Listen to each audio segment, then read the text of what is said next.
Hide them. Don't let Derek find them. The dying woman's grip tightened on Sarah's wrist. Her next words would cost Sarah everything, or give her a fortune she never asked for. Welcome, my beautiful family. If you're a woman who believes broken people deserve second chances, you're in the right place. Hit subscribe, join our heartfelt family, and let me know in the comments where you're watching from, because tomorrow I will be giving you another story just as interesting as this one, and you don't want to miss it. Now let us begin. The lemon cake. Make sure you write down about the lemon cake. Vivian Hartwell's voice was barely a whisper, her papery hand clutching Sarah Mitchell's wrist with surprising strength. The old woman's eyes were cloudy with cataracts, but they held an urgency that made Sarah's breath catch. I'll write it down, Miss Vivian. I promise. Not just the recipe, child. The story. The story is what matters. Sarah squeezed the frail hand gently, her other hand already reaching for the recipe card on the nightstand. This was her job, hospice aide, $14 an hour, keeping the dying comfortable in their final days. But with Vivian, it had become something else entirely. Something that felt dangerously close to family. And Sarah knew better than to let herself feel that. She'd learned that lesson at 9 years old when her mother overdosed. Learned it again at 18 when she aged out of foster care with $200 and a garbage bag of clothes. Learned it every single day in the 7 months she'd been caring for Vivian Hartwell, watching this brilliant, funny, achingly lonely woman fade away while her family sent checks but never showed up. Tell me the lemon cake story again, Sarah said softly, pulling out the recipe card. Vivian's mother had written it in the 1940s. The ink had faded, but still legible. I want to make sure I get it exactly right.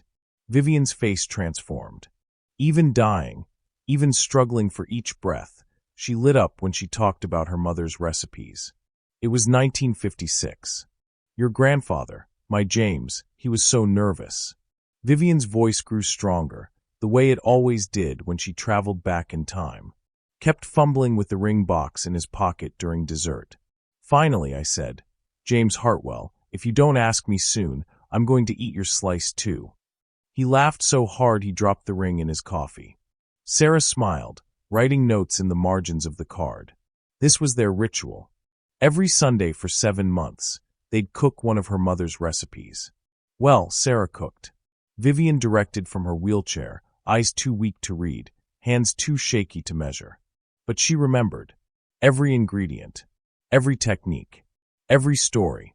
And he fished it out, dripping wet, got down on one knee right there in the restaurant, and said, Vivian's breath hitched. Take your time, Miss Vivian. He said, marry me, Viv. I promise to make you laugh through every meal for the rest of our lives. And he did. 43 years of laughter.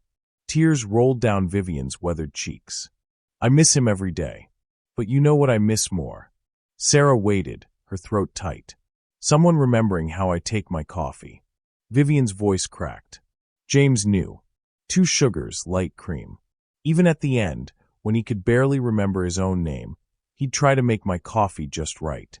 Dorothy, my son's wife, she tried after he died. But she never remembered. Always brought it black.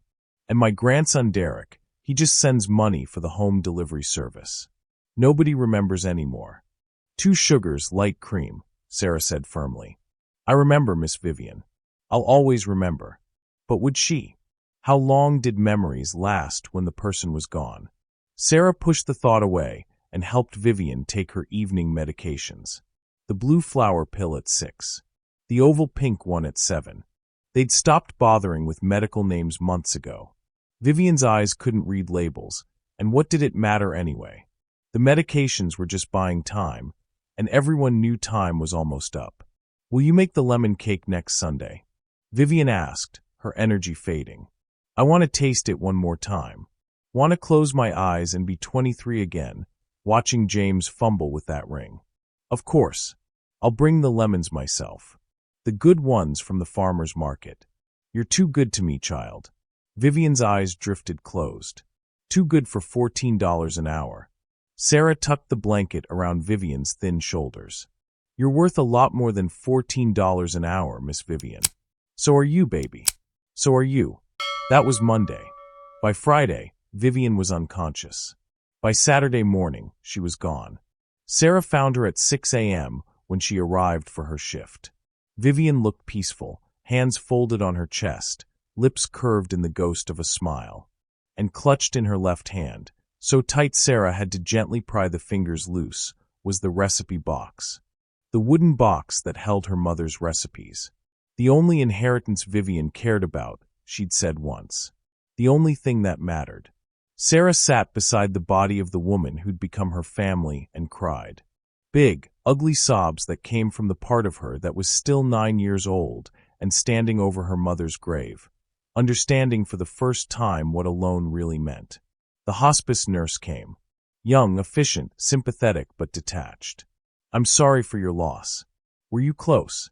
Were they? Could you be close to someone you were paid to care for? Or was it all just professional proximity masquerading as connection? Yes, Sarah whispered. We were close. The coroner came. More paperwork. More procedural sympathy. Any family we should notify? A grandson, Derek Hartwell. His number should be in her phone. We'll handle it. You should go home, get some rest. But Sarah couldn't move. Couldn't leave Vivian alone. Even dead, even gone, it felt like abandonment. So she stayed, held Vivian's cooling hand, talked to her like she could still hear. I'm sorry I didn't make the lemon cake in time, Miss Vivian. I'm sorry you didn't get one more taste of being young. The recipe box sat on the nightstand. Sarah picked it up, fingers tracing the carved flowers on the lid. Inside, decades of memories written on index cards. Sunday pot roast, 1952. Christmas morning cinnamon rolls, 1963. Thanksgiving turkey, 1971. And there, near the back, lemon proposal cake, 1956. Sarah pulled out the card, flipped it over to read her own notes about the story, and froze. On the back of the card, below her notes, was new writing. Vivian's writing. Shaky, barely legible, but unmistakable. Sarah, if you're reading this, I'm gone. Take the cards we cooked together. Hide them. Trust me. Take them now. Don't let Derek find them. Please. You'll understand soon. I love you like the daughter I never had. V. What? Sarah's hands shook as she rifled through the box. 7 cards, the ones they'd cooked together. Each had new writing on the back. Not recipes. Something else. Her heart pounded. This was wrong. This was Miss Mitchell. Sarah jumped. The hospice nurse stood in the doorway. The family has been notified. They're asking about personal effects. We'll need to secure everything until they arrive. Of course. Sarah's voice came out strangled. She slipped the 7 recipe cards into her jacket pocket in one smooth motion, praying the nurse didn't notice. I should go. I have another client at 8. She didn't. She was supposed to have the day off. But she needed to leave. Needed to look at those cards. Needed to understand what Vivian was trying to tell her. Thank you for taking such good care of her, the nurse said. She was lucky to have you. If this story is giving you feelings, like and share it with your book club, your sisters, your daughters, because great stories deserve to be passed on. Lucky. Sarah thought of Vivian dying alone, of a grandson who couldn't bother to visit, of a woman whose last wish was for someone to remember her coffee order. I was the lucky one, Sarah said, and she meant it. She walked out of that apartment with 7 recipe cards burning a hole in her pocket, not knowing she'd just committed a theft that would cost her everything. Or give her everything. She wouldn't know which until it was too late to go back. For days later, Sarah stood in the back of a nearly empty funeral home and watched 8 people say goodbye to a woman who deserved hundreds. 8 people. Sarah, the hospice nurse, different one, couldn't even remember Vivian's name, just there as agency protocol. 2 neighbors who'd lived next door for 30 years but couldn't recall if Vivian had any children. The building's superintendent, who kept checking his watch. The deli owner who'd delivered Vivian's sandwiches twice a week. The dry cleaner who'd pressed Vivian's vintage clothes for free because she always had a story to tell. And the bodega cashier who'd saved Vivian the Saturday Times every week for 20 years. The invisible people. The ones who saw other invisible people. The service was almost over when he walked in. Sarah knew who he was before he opened his mouth. The $5,000 suit told her. The Italian leather shoes told her. The way he held his phone like a life support device told her. But mostly it was his face. He had Vivian's eyes. The same faded blue, the same shape. But where Vivian's had held warmth and humor and hard-won wisdom, his held nothing but careful, cultivated emptiness. Derek Hartwell had learned to feel nothing in public, and it showed. Sorry I'm late. He didn't sound sorry. He sounded like someone reading lines. Flight from Tokyo was delayed. Where do I need to sign? Sarah felt something crack open inside her chest. Hot and sharp and dangerous. Sign. Her voice cut through the funeral home silence like glass breaking. He looked at her for the first time, really looked, and she saw him calculate. Assess. Dismiss. For the death certificate. The estate documents. Whatever paperwork needs handling. He glanced around at the empty chairs, the 8 people who'd bothered to show up. Where is everyone? You're looking at everyone. Sarah stood up, rage and grief turning her voice to stone. This is everyone your grandmother had. Something flickered across his face. Surprise? Shame. Gone too fast to identify. I was closing a deal in Tokyo. $50 million merger. I couldn't just walk away from. She died 4 days ago. Sarah walked toward him, aware that everyone was staring, not caring. 4 days. You couldn't get on a plane for 4 days. The investors were. She was your grandmother. Your family. She raised you after your father died, didn't she? That's what she told me. His jaw tightened. You don't know anything about my relationship with her. I know she died waiting for you to call. I know every time her phone rang, she'd light up, thinking maybe this time it was you. I know she made excuses for you. Derek's so busy, Derek's so important, Derek's building something special. I know she died hoping you'd remember how she took her coffee. How's that? The question came out sharp, defensive. 2 sugars, light cream. She told me about how your grandfather always made it perfect. How after he died, nobody ever remembered again. Not even you. Direct hit. She watched it land. Watched his face go pale, then flush. I sent money. I made sure she had the best care. I made $14 an hour. Sarah's voice broke. $14. And I was there every single day. I cooked her mother's recipes with her. I wrote down her stories so they wouldn't die with her. I held her hand when she was scared. I remembered her coffee. Where were you? The funeral home had gone completely silent. Derek's carefully blank expression finally cracked. Who the hell do you think you are? I'm the person who loved her. More than you ever did. She shouldn't have said it. Knew it the second the words left her mouth. You don't attack a grieving family member at a funeral. You don't make scenes. You don't. But God, it felt good. Like lancing a wound. Derek's face went from pale to red. You were her employee. You were paid to care for her. Don't confuse a job with actual relationship. That hurt. Hurt because there was truth in it. Hurt because Sarah had wondered the same thing herself. You're right, she said quietly. I was paid. $14 an hour to keep her alive. But I stayed for free every Sunday to make her feel like she was worth more than a paycheck. What's your excuse? He had none. Sarah could see it in his eyes. The funeral director cleared his throat. Perhaps we should take a moment. I'm done. Derek pulled out his phone. Send the final bills to my lawyer. I'll settle the estate and put the apartment on the market by next week. If there's anything of sentimental value anyone wants, email my assistant. He walked out without looking back.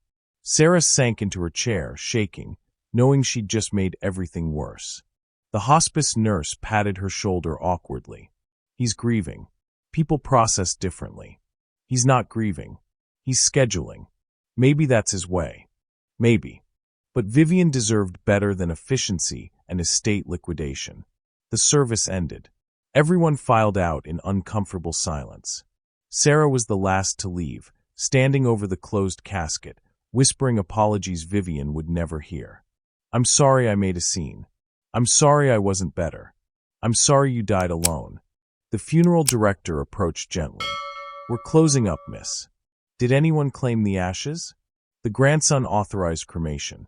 "The urn will be delivered to his office." Of course it would.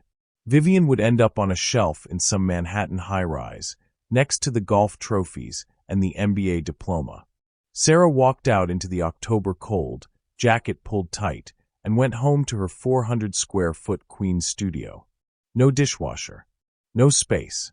Radiator that clanked like something dying. She made herself coffee. 2 sugars. Light cream. Drank it alone at her thrift store table and cried until she couldn't anymore. Then she pulled out the 7 recipe cards. Time to figure out what Vivian had been trying to tell her. She laid them out in order. Sunday pot roast. Lemon proposal cake. Christmas morning cinnamon rolls. Thanksgiving turkey. Apple birthday pie. Summer corn chowder. New Year's Eve brisket. The recipes they'd cooked together. Their rituals. Their memories. She flipped the first card over. Below her handwritten notes about Vivian's stories, more text. Official looking. Formal. I, Vivian Rose Hartwell, being of sound mind and body. A will. Written on the back of a pot roast recipe. Sarah's hands shook so hard she almost dropped the card. She flipped to the second card. Stock certificates. Numbers that didn't make sense. Hundreds of thousands of dollars. Third card. Bank account numbers.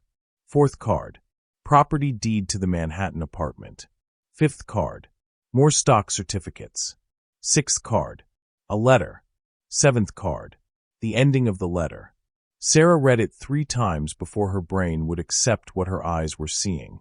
Then she threw up in her kitchen sink. Because Vivian Hartwell had just left her $5.3 million. And Derek Hartwell was going to destroy her for it. Sarah was still staring at the recipe cards 2 hours later when someone pounded on her door. The kind of pounding that meant trouble. She knew before she opened it. Knew with the certainty of someone who'd spent her whole life waiting for good things to be taken away. Derek Hartwell. 2 lawyers in matching navy suits. A police officer. Her stomach dropped into her shoes. Miss Mitchell. The taller lawyer, sharp-faced, expensive watch, spoke first. "We need to discuss a matter of estate theft. Here we go. I didn't steal anything." Her voice came out steadier than she felt. Vivian Hartwell's recipe box is missing from her apartment. Building security shows you were the last person alone with her before the coroner arrived. You were also seen leaving with a bag you didn't enter with. Oh God, they had her on camera. "I took a few recipe cards," Sarah admitted. "Just the ones we cooked together." She would have wanted. The entire recipe box is missing. The shorter lawyer, older cold-eyed, cut her off. Initial estate assessment valued its contents at approximately $4.7 million. Stock certificates. Property documents. Family heirlooms. All gone. Sarah's mouth went dry. "I took 7 cards. 7. I left the box on her nightstand. I swear to God, I left it there." "Then where is it?" Derek's voice was ice. Pure, lethal ice. "I don't know. Maybe the coroner moved it. Maybe the cleaning service took it. Maybe." Her breath came too fast. "You think I'd steal from her?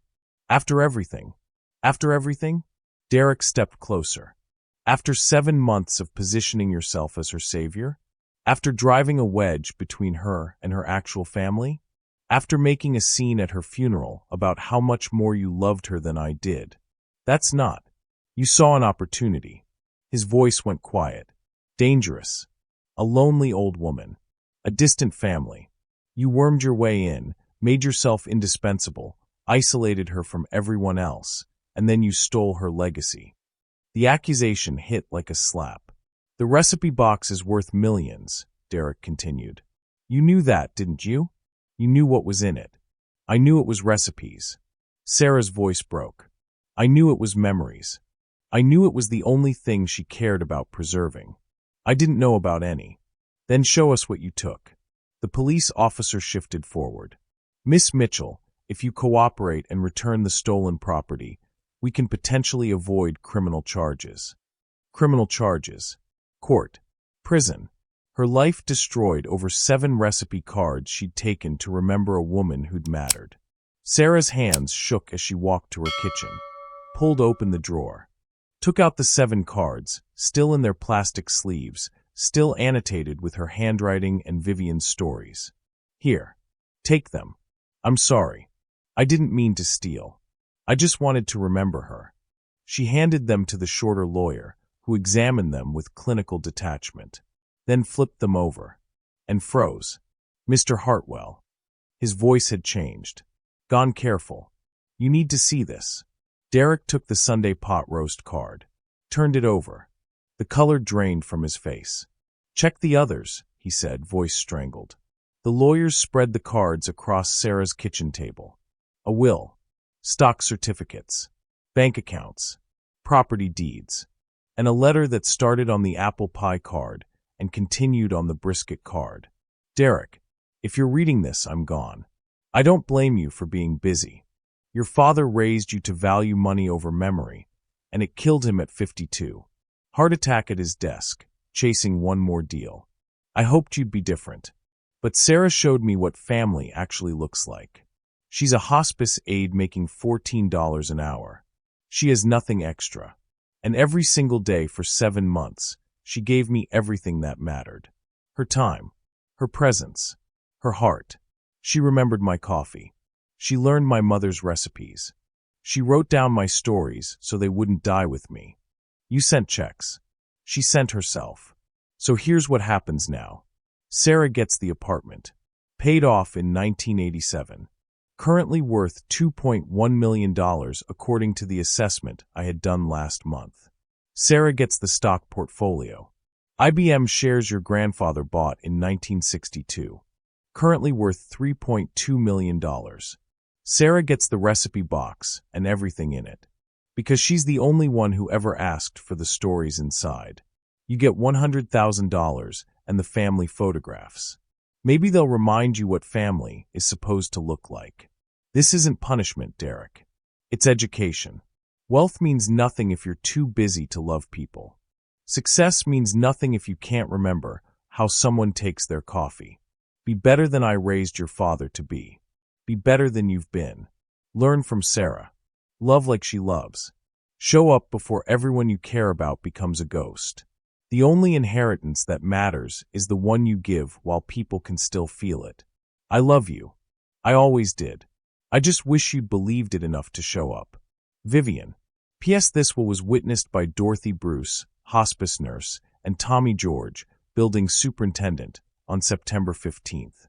Under New York Estates, Powers and Trusts Law Section 3-2.1, this constitutes a valid holographic will. I had my lawyer check. You can contest it, but you'll lose. And you'll prove every word I wrote was true. P.P.S. The recipe box is in my nightstand drawer. Hidden compartment on the left side.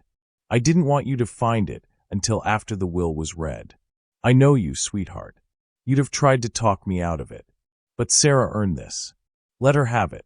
Let someone who knows how to love keep the family legacy alive. The silence in Sarah's kitchen was absolute. Sarah couldn't breathe, couldn't process the numbers, couldn't understand why Vivian would do this.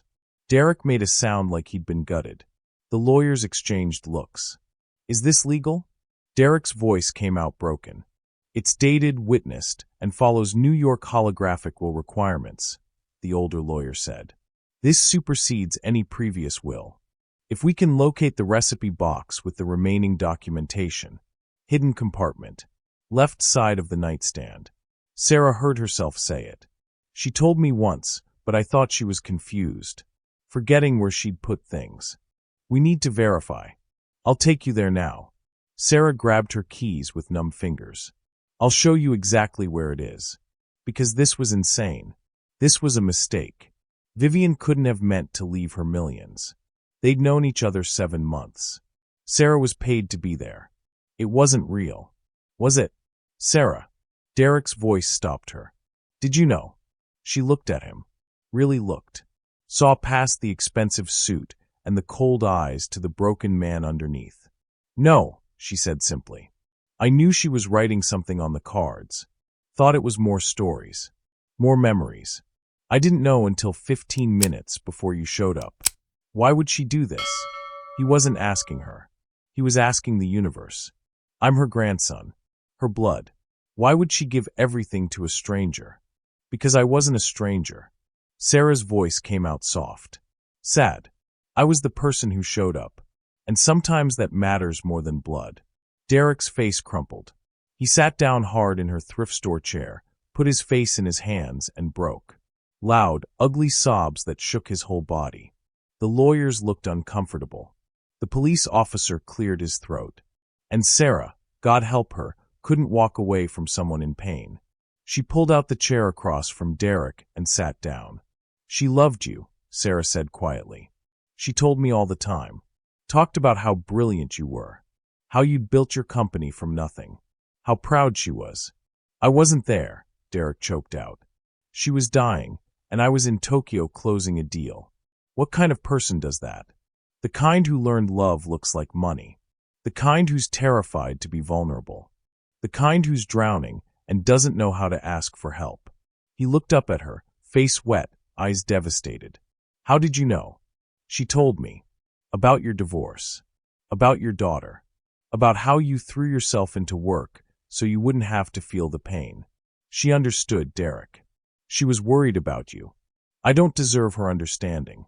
I don't deserve, his voice broke. I abandoned her. And now she's gone, and I can't fix it. I can't ever fix it.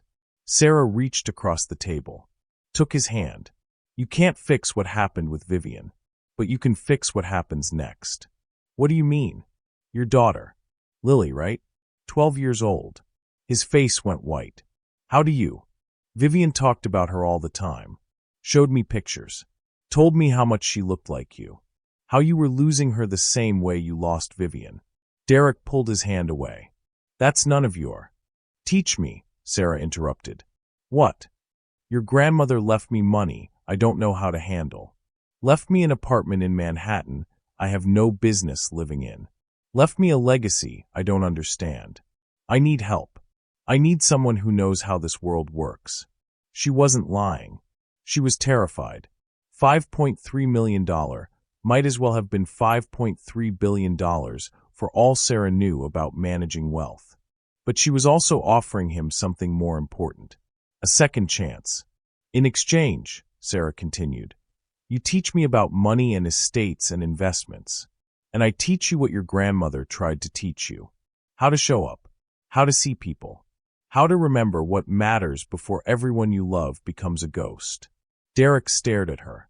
Why would you help me? I just accused you of theft. Brought police to your door. Called you a manipulator. Because Vivian loved you. And I loved Vivian. And if there's even a chance you can learn what she died trying to teach you, then her death means something. I don't deserve. None of us deserve the grace we're given. We just have to decide what to do with it.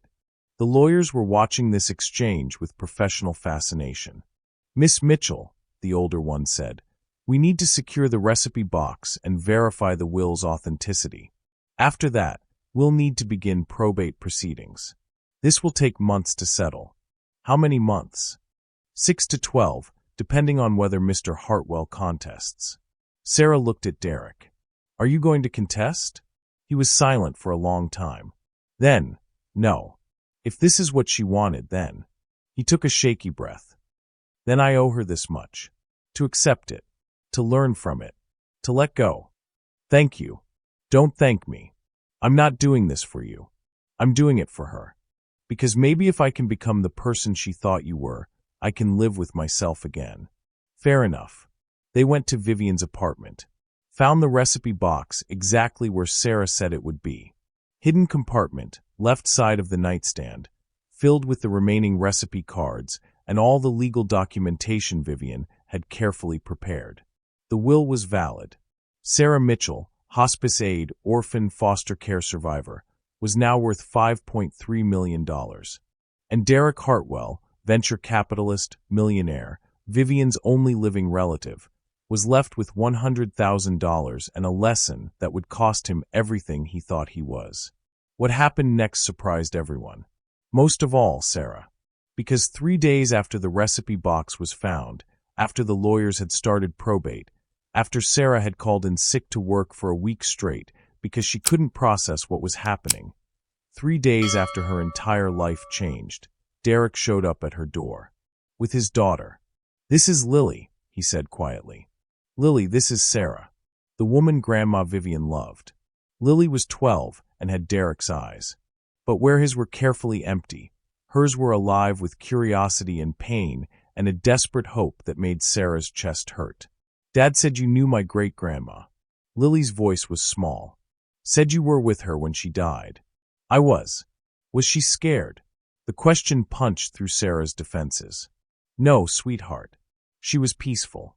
She talked about your great-grandfather, about how she'd see him again, about lemon cake and wedding proposals. She went easy." Lily's face crumpled. "I only met her twice. Dad was always too busy to visit. And now she's gone, and I'll never. You'll know her." Sarah made a decision in that moment that would change all of their lives. "Come inside. I'll show you." She made them coffee. Derek took his black. Lily wanted hot chocolate. Sarah pulled out the recipe cards, the ones now legally hers, apparently, and spread them across her small table. "These are your great-great-grandmother's recipes. Your great-grandma and I cooked them together every Sunday. Every recipe has a story. Want to hear them?" Lily's eyes went wide. "Really? Really?"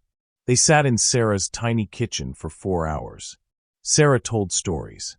Lily took notes in a spiral notebook she pulled from her backpack. Derek sat silent, listening, tears streaming down his face as he heard his grandmother's life narrated by a woman who'd known her for 7 months.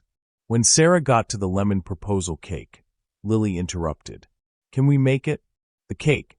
I want to make something she made." Sarah looked at Derek. He nodded. So they baked. In Sarah's kitchen that barely fit 3 people. Lily measured flour. Derek cracked eggs, badly, getting shells everywhere. Sarah directed and told the story of James Hartwell fumbling with a ring box and proposing over dessert. When the cake came out of the oven, golden and perfect, Lily burst into tears. "I can smell her," she sobbed. "I can smell great-grandma. This is what her apartment smelled like when I visited. This exact smell." Derek pulled his daughter close, and Sarah saw him break again. Saw him finally let himself feel the grief he'd been suppressing. "I'm sorry," he whispered into Lily's hair. "I'm sorry I kept you from her. I'm sorry I was too busy. I'm sorry for everything. Can we make more recipes?" Lily asked through tears. "Can we learn all of them? Can we write our own stories?" "Yes," Sarah said. "We can do that." And they did. Over the next 6 months, while lawyers processed probate, while Sarah tried to understand what wealth meant, while Derek cut his work hours in half and started showing up, they cooked. Every Sunday. Sarah's kitchen. The 3 of them. They made every recipe in the box. Lily wrote their stories in the margins. Derek learned to measure ingredients and slowly, painfully, how to be present. "What are you learning?" Sarah asked him one Sunday while Lily was frosting a cake. Derek was quiet for a long time. Then, "That I've been living like I'm running out of time. Like if I just work hard enough, make enough money, prove myself enough, then I'll finally be safe. Finally be enough. But grandmother died, and I wasn't there. And all that work, all that money, all that success, it meant nothing. Because I couldn't hold her hand. Couldn't tell her I loved her. Couldn't remember her damn coffee order." "2 sugars, light cream," Sarah said softly. "2 sugars, light cream," he repeated. "Such a small thing. Such an easy thing. And I never asked. You can ask now. You can show up now. For Lily. Before she becomes another person you loved and lost because you were too busy." He looked at his daughter, focused intently on making the frosting perfect, and something shifted in his face. "I'm terrified," he admitted. "What if I can't change? What if I'm too broken? Then you'll be broken and trying, which is better than being broken and hiding." That Sunday, after the brisket was finished and Lily had fallen asleep on Sarah's couch, Derek made Sarah an offer. "I want to create a foundation, Vivian's Table, free hospice care and meal services for isolated elderly. $1 million to start. But I need you to run it. Sarah stared at him. I'm not qualified to. You're the most qualified person I know. You know how to see people. How to make them feel like they matter. That's the whole point. Derek, I'll match your donation. You put in $1 million, I put in $1 million. We build something that honors her. Something that keeps people from dying alone. Sarah thought about it. About Vivian. About all the other Vivians dying in silence while their families sent checks. Okay, but conditions. Name them. You volunteer. 10 hours a month for 5 years. Not money. Time. You have to show up. Done. You cook 1 recipe a month with Lily. You write your stories. You pass the legacy on. Done. You never sell the recipe box. When Lily grows up, she decides who gets it next. Someone who shows up. Someone who remembers. Someone who asks how people take their coffee. Derek's voice broke. Done. They shook on it. 2 people who'd started as enemies, connected only by a dead woman's love, becoming something like family. The probate finalized 8 months after Vivian's death. Sarah officially inherited $5.3 million. Derek officially received $100,000 and every family photo Vivian had owned. Sarah kept the apartment. Moved out of her Queens studio into a rent-controlled Manhattan miracle that smelled like Vivian's perfume and held 70 years of memories. She took $500,000 for nursing school, her abandoned dream, now suddenly possible. Put $1 million into Vivian's table. Invested the rest carefully, under Derek's guidance, learning how to be wealthy without losing who she was. Derek donated his $1 million. Showed up every Saturday. Brought Lily. Taught cooking classes to seniors and learned their stories and wrote them down because that's what his grandmother would have wanted. Vivian's table opened on the anniversary of her death. They served 47 people that first week. Every single one was seen, remembered, asked how they took their coffee. By year 2, they'd served 2,000. By year 3, Derek had opened 3 more locations. And through it all, Sarah kept Sundays sacred. Derek, Lily, and her. Vivian's kitchen. Vivian's recipes. New stories written in the margins. How do you take your coffee? Lily asked Sarah one morning, 18 months after Vivian's death. Sarah's breath caught. 2 sugars. No cream. Why? Because I want to remember. Because everyone deserves to be remembered. And there it was. Vivian's legacy. Not the money. Not the apartment. Not even the recipes. The lesson. Show up. Remember. See people before they become ghosts. If this story touched you, hit that subscribe button. Because tomorrow, we're sharing another story about ordinary people doing extraordinary things. Comment below. Who taught you how to show up? Let's remember them together. 2 years after Vivian's death, Sarah stood in her kitchen. The kitchen that had been Vivian's, that now held Sarah's coffee maker and Lily's homework and Derek's reading glasses, and made her morning coffee. 2 cups. 2 sugars in hers, no cream. 2 sugars and light cream in the second. She left Vivian's cup on the windowsill. Steam rising like a prayer. Good morning, Miss Vivian, she whispered. I showed up today. I remembered. I'm telling your story. Derek knocked on the door exactly at 8. He had his own key now, but he always knocked. Always asked permission. Always showed up with respect. Ready for today? He asked. Today was special. They were teaching a cooking class at Vivian's table. 20 isolated seniors learning to make lemon proposal cake. 20 people who'd been invisible learning they mattered. Ready. Is Lily coming? She's bringing her friend Maya. Maya's grandmother just moved into assisted living. Maya wants to learn the recipes before it's too late. And so it spreads, Sarah thought. One person teaching another how to show up, how to remember, how to love people while they're still alive enough to feel it. They arrived at Vivian's table, a converted brownstone in Brooklyn, warm and bright and smelling like cinnamon, to find it packed. 20 seniors, 10 volunteers, 3 news cameras. Because Vivian's table had become something bigger than any of them planned. A movement, a reminder, a revolution built on the simple idea that everyone deserves to be seen. Sarah taught the class, told the story of James and Vivian and the ring in the coffee. Watched 20 faces light up with their own proposal stories, their own memories of love and lemon cake and moments that mattered. Derek stood in the back, learning, listening, showing up. After class, an elderly woman approached Sarah. African American, maybe 80, walking with a cane but eyes sharp and bright. "I heard about you," the woman said. "Heard about what you did for Vivian Hartwell. How you loved her when her family wouldn't." "I just showed up," Sarah said.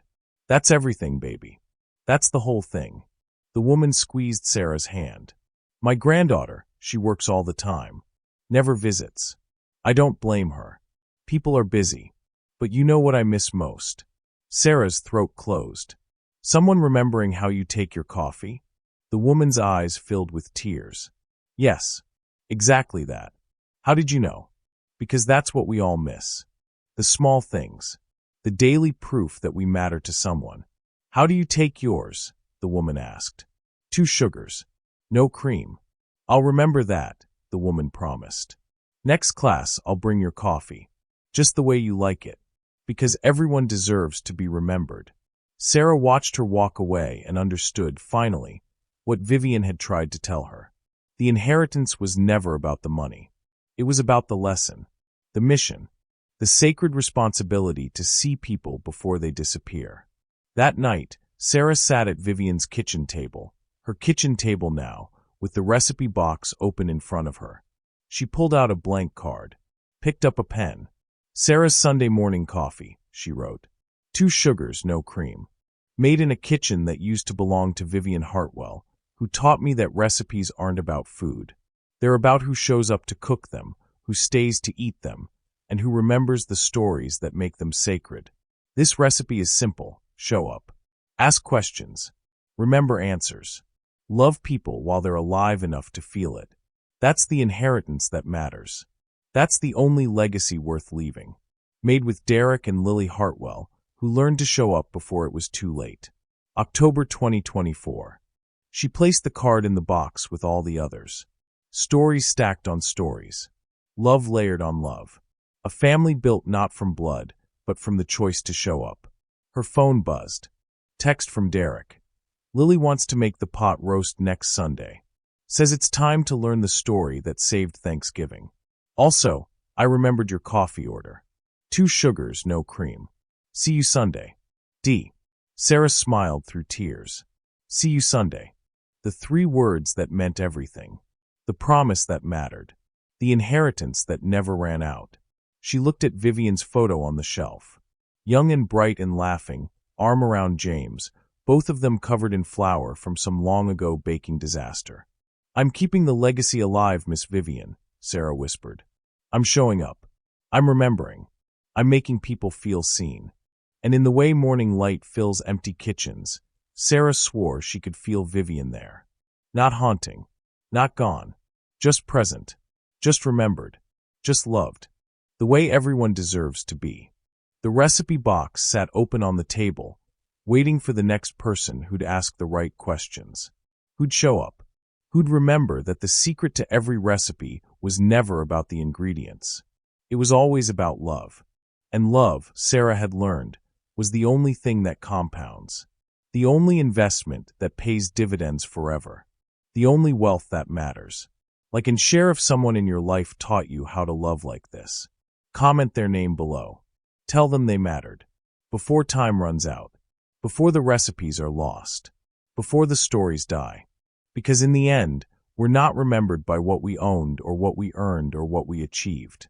We're remembered by who we fed, who we saw, who we loved when they thought they'd become invisible. That's Vivian's legacy. That's Sarah's mission. That's the lesson we all need to learn before everyone we love becomes a ghost. Now go make someone feel seen. Go remember how they take their coffee. Go show up. While there's still time. While the coffee's still hot. While the stories can still be told. Thank you for watching the story to the end. If you enjoyed this story, you will surely love the next one. It's as interesting and even more intriguing as can ever imagine. So, do check it out.